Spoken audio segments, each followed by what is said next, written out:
सबर का बीज। रामपुर एक छोटा सा गांव था।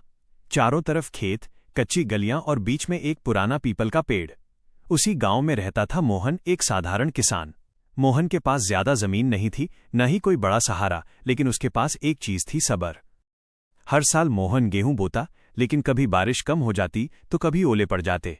गांव के लोग अक्सर उसे टोकते और कहते, मोहन अब छोड़ दे खेती, कुछ और काम कर ले।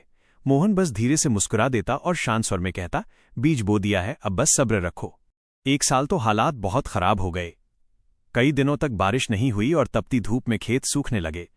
गांव के ज्यादातर किसान परेशान हो गए और हिम्मत हारकर अपने खेत छोड़ने लगे। कोई शहर चला गया तो कोई कर्ज के बोझ में दब गया। लेकिन मोहन रोज सुबह अपने खेत पर जाता, सूखी मिट्टी को हाथ में लेकर देखता और चुपचाप लौट आता। उसके चेहरे पर न कोई गुस्सा था, न ही कोई शिकायत। उसकी पत्नी ने एक दिन हैरान होकर पूछा, इतना सब्र कहाँ से लाते हो? मोहन बोला, तारांकन धरती मां से।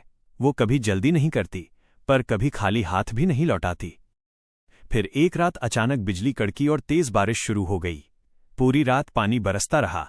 अगले कुछ ही दिनों में मुरझाए खेतों में हरियाली लौट आई। जिन किसानों ने अपने खेत छोड़ दिए थे, वे सब हैरान होकर देखने लगे। कटाई का समय आया तो मोहन के खेत में फसल सबसे लहलहा रही थी। उसे पूरे गांव में सबसे ज्यादा अनाज मिला।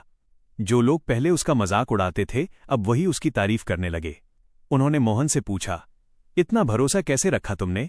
मोहन ने उस पुराने पीपल के पेड़ की ओर इशारा किया और कहा, तारांकन, ये पेड़ धीरे धीरे बड़ा हुआ है। जिसने जल्दी की वो हवा के झोंके से टूट गया। जिसने सब्र रखा वही आज सबको छाया दे रहा है। गांव वालों को उस दिन समझ आ गया कि सब्र कोई कमजोरी नहीं, बल्कि इंसान की सबसे बड़ी ताकत है।